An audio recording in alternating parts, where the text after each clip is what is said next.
1. You will hear two students talking about university clubs and societies. First, in the exam, you will have 20 seconds to look at questions 1 to 7.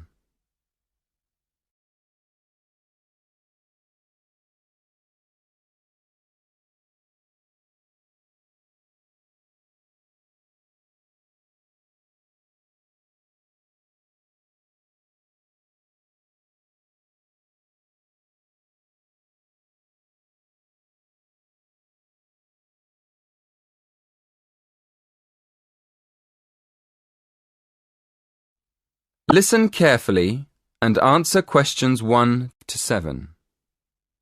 Hello, are you the person to ask about joining a club? Yes, I am. What would you like to know? Well, I'm interested in several things, but I'd like to know more about the different clubs and how much they cost. I'm looking for a small club that's not too expensive. OK. Have a look at this table. You can see the names of the clubs, the fees, and the number of members. I'm afraid they aren't in any order. If you look at the top of the list, the first club is table tennis. That's one of our new clubs. Oh, right. So the table tennis club costs £20. That's quite expensive. Yes, it is a bit expensive. The cross-country cycling club is cheaper, though. Membership fees are only £15, but on the other hand, it's got 100 members. The film and drama club costs a lot, doesn't it? Yes, £50 is a lot, and that's probably why it only has 12 members.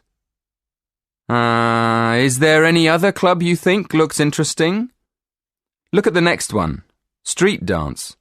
Have you ever done any street dance? No, I haven't really. It's the cheapest. It only costs £5. OK. Shall we start with your interests? What do you like doing best? Well, I like photography. I've got a professional camera, so I take it quite seriously. But I can't really imagine belonging to a club to take photographs. I usually go on long walks on my own and take photos. So I like photography, but I wouldn't want to join a club to do it. OK. So what else do you like doing? Running? Oh no, not running. I like walking, but I hate running. I'm afraid the running club isn't for me, or the cycling club. And film and drama? No, it's far too expensive. But I do like yoga. I've practiced yoga on and off for years. How many members does the yoga club have? It's always a small group. A lot of people sign up at the beginning of term, but they stop going after a few weeks. So they're left with a few regular members every year. That sounds good.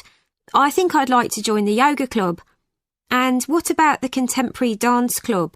Is it expensive? Contemporary dance? No. It's not expensive. £10 for the term.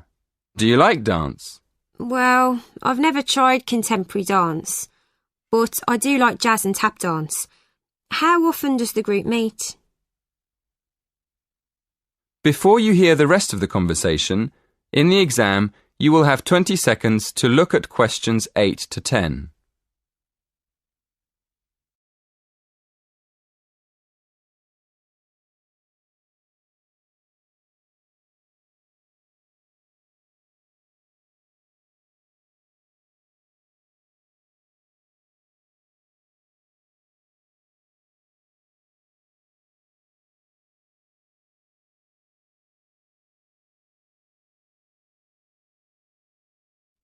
Listen and answer questions 8 to 10.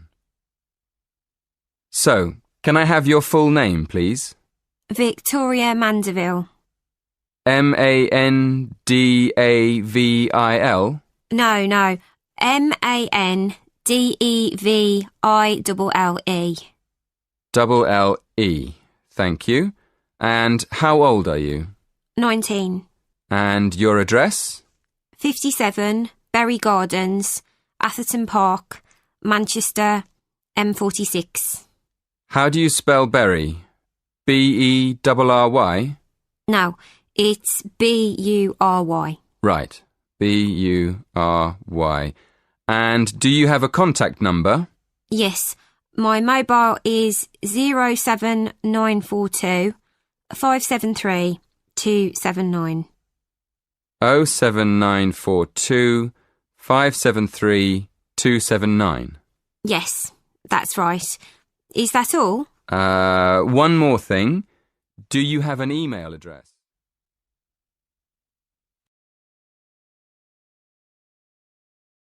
That is the end of part 1. You now have half a minute to check your answers.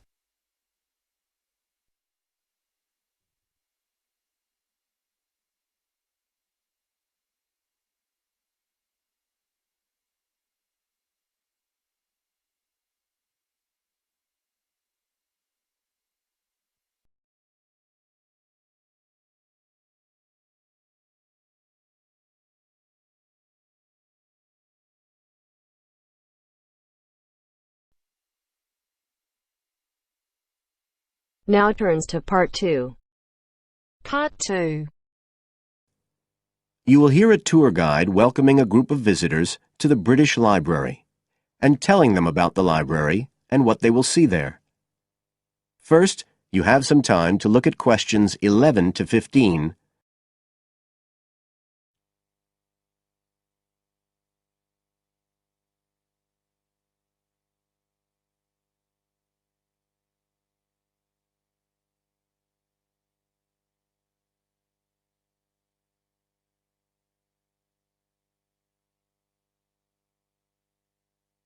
Now listen carefully and answer questions 11 to 15. Good afternoon, ladies and gentlemen, and welcome to your very own tour of the British Library on this lovely afternoon. My name is Tony Walters, and I'm your guide for today. Could I please see your tickets for the guided tour? I'd also like to remind you that any tickets bought today do not include a visit to the reading rooms. I'm afraid we don't do visits on Fridays, or any weekday during working hours, so as not to disturb the readers. But if you do want to see those rooms, the only day there are tours is on Sundays. So, I don't want anyone to be disappointed about that today. OK? Thank you. Right, we'll start with a brief introduction. As many of you know, this is the United Kingdom's National Library, and you can see that this is a magnificent modern building. It was first designed by Sir Colin St. John Wilson in 1977, and inaugurated by Her Majesty the Queen more than 20 years later in 1998. As you can see, the size is immense, and the basements alone have 300 kilometres of shelving, and that's enough to hold about 12 million books. The total floor space here is 100,000 square metres, and, as I'll show you, the library houses a huge range of facilities and exhibition spaces. And it has 1,000 staff members based here in the building. So, you can appreciate the scale of our operation. In fact, this was the biggest publicly funded building constructed in the United Kingdom last century. It is still funded by the government as a national institution, of course, and it houses one of the most important collections in the world. The different items come from every continent and span almost 3,000 years. The library isn't a public library, though. You can't just come in and join and borrow any of the books. Access to the collections is limited to those involved in carrying out research. So it's really a huge reference library for that purpose, and anyone who wants to consult any materials that are kept here can formally apply to use the library reading rooms. You now have some time to look at questions 16 to 20.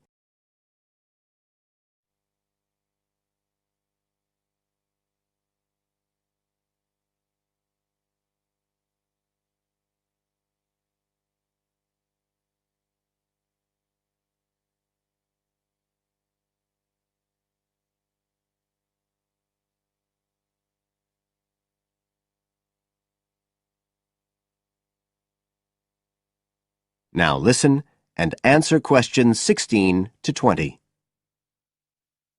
Right. Well, here we are, standing at the meeting point on the lower ground floor, just to the right of the main entrance. I've given you all a plan of the building so that we can orientate ourselves and get an idea of where we'll be going. Now, outside the main entrance, you'll see the wide piazza with the stunning sculpture of Newton. The sculptor was Paolozzi, but it's based on the famous image by William Blake, and it's definitely worth a closer look. On the other side of the piazza from the statue is the conference centre, which is used for all kinds of international conventions. We'll take a quick look inside at the end of our tour.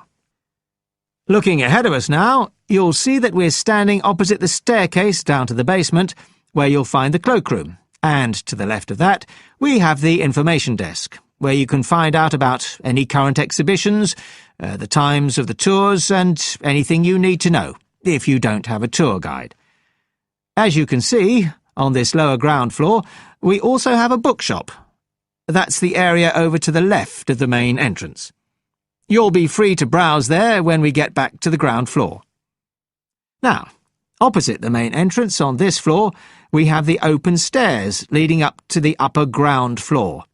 And at the top of them, in the middle of the upper ground floor, you can see a kind of glass-sided tower that rises all the way up through the ceiling and up to the first floor.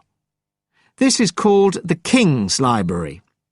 It's really the heart of the building.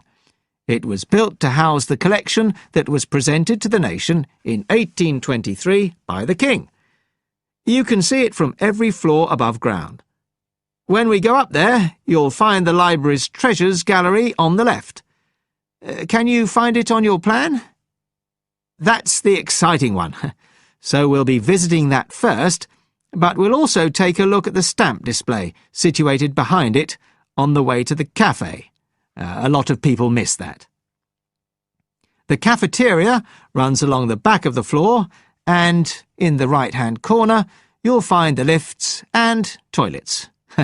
Always good to locate them. The other main area on that floor is the public access catalogue section, and I'll show you how that operates when we get up there.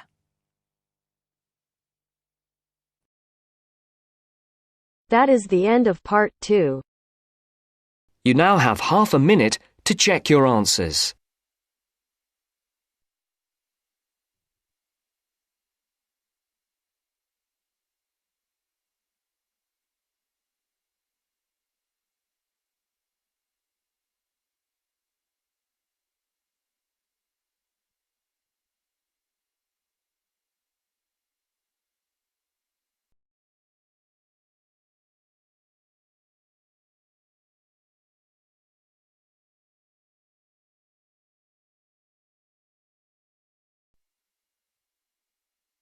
Now turns to part 3.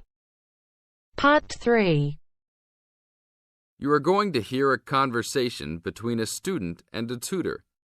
First, you have some time to look at questions 21 to 25.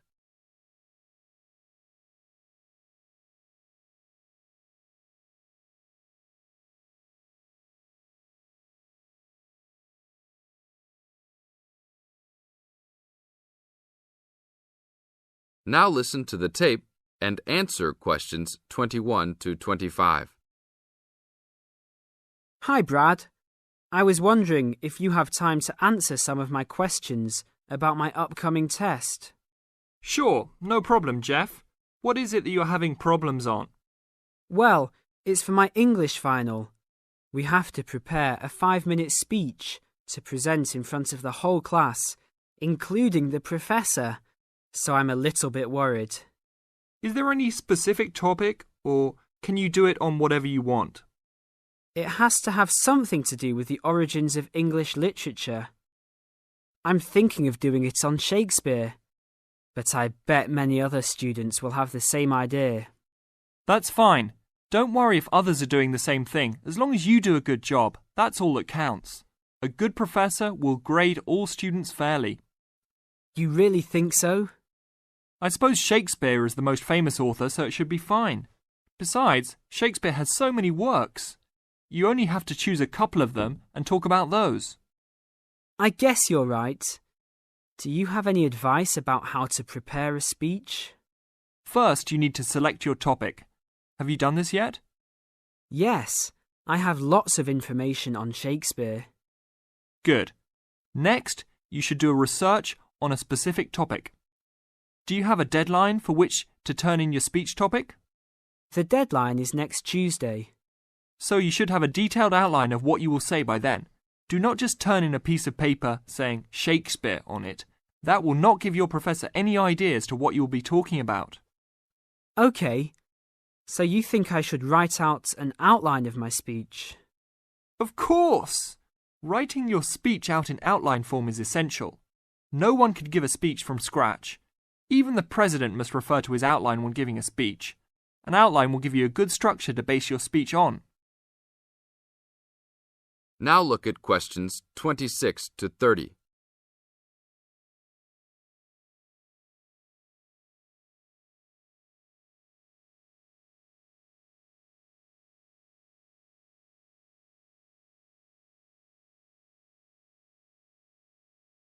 Now listen to the tape and answer questions 26 to 30. That's true. I was thinking that I would do an outline last, after I figured everything out. But I think your idea is better. What should I do after I have an outline prepared? You should then write the speech out, word for word, what you're going to say. This is so you'll have a firm idea of what you will say. It doesn't mean that the speech you will give will be exactly the same, but at least you have a fairly good idea what the final product will be. At this point, I can read it over for you if you want. Really? That would be great. I would appreciate that so much. No problem. Once you write it out, the next step is to practice giving the speech. At first, you can do it in front of the mirror, so you can see your expressions in your presentation. After that, you should practice giving your speech to some friends. I can listen to it for you too. That's a great idea. I really owe you a big favour then. Sure, you can do my Latin homework for me. Just kidding. Seriously, don't worry about it. I can help you with anything you need. So when is the speech due? Well, the speech topic is due next Tuesday. The speech itself will be due next Friday. I can help you any time you want because I have no tests this next week. Besides, I'm an English major and Shakespeare is one of my favourite authors, so helping you out will be no big deal. Thanks so much. Well, I'm going to the library to get started on all this. I'll call you tomorrow. See you tomorrow then. That is the end of part 3. You now have half a minute to check your answers.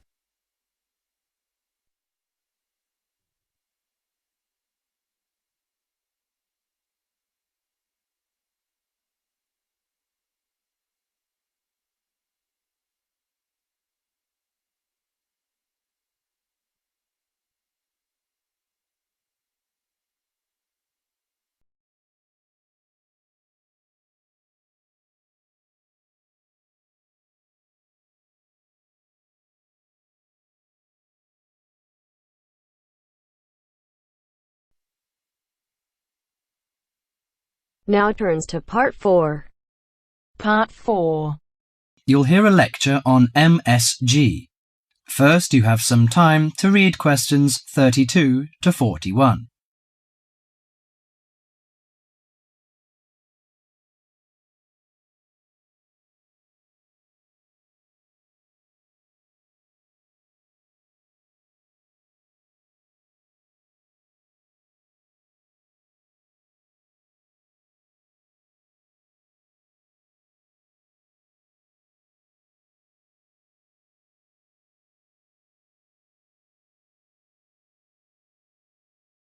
Now listen to the conversation and answer questions 32 to 41. You've probably noticed that MSG appears regularly among the ingredients of your favourite foods. But what is it? How long has it been used? How is it used? MSG, or monosodium glutamate, is a chemical commonly used to add flavour to salty or sour tasting foods. The average person knows almost nothing about it, but today MSG is found in everything from potato chips to soup. Its principal component is an amino acid called glutamic acid or glutamate. It was identified by Professor Kikuné Ikeda in 1908, but Eastern cooks have been using glutamate-rich seaweed as flavouring for more than 1,200 years. Glutamate is found in two forms: bound glutamate, which is linked to other amino acids forming a protein molecule, and free glutamate, that has no link to protein. Only free glutamate is effective in enhancing the flavour of food. Foods often used for their flavouring qualities, such as tomatoes and mushrooms, have high levels of naturally occurring free glutamate. MSG is usually produced through fermentation of corn, sugar beets, or sugar cane. The finished product is a pure white crystal, which dissolves easily and blends well in many foods. Monosodium glutamate enhances the basic flavour of many foods.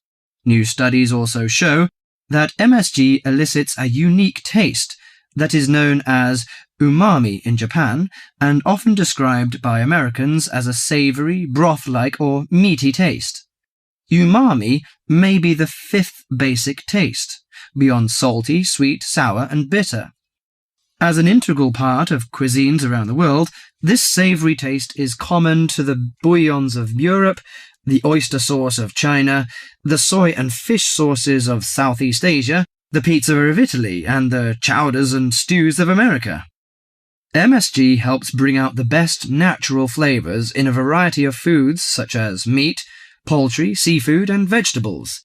While MSG harmonises well with salty and sour tastes, it contributes little or nothing to sweet or bitter foods. Results of taste panel studies indicate that a level of 0.1 to 0.8% MSG by weight in food provides optimum enhancement of the food's natural flavour. This is within the range of glutamate that naturally occurs in foods. Approximately 1/2 teaspoon of MSG is an effective amount to enhance the flavour of a pound of meat or 4 to 6 servings of vegetables or soup. MSG is a self-limiting substance. Once the proper amount is used, adding more contributes little to food flavour. Overuse of MSG, as with many other seasonings and spices, may cause some foods to have an undesirable taste. There is simply no substitute for wholesome, quality food and good cooking techniques. MSG makes good quality food taste better, but will not improve the flavour of poor quality food. Disturbingly, scientists have known since the 1960s that MSG kills brain cells in young animals. Further research suggested that MSG may also be responsible for ailments ranging from skin rashes to irregular heartbeat and depression. Reports vary on just what percentage of the population is sensitive to MSG. One researcher put the figure as high as 30%, but food industry-sponsored studies have suggested it as low as 1 to 2%. Baby food manufacturers agreed to take MSG out of their products in the 1970s, but it is still widely used in other foods.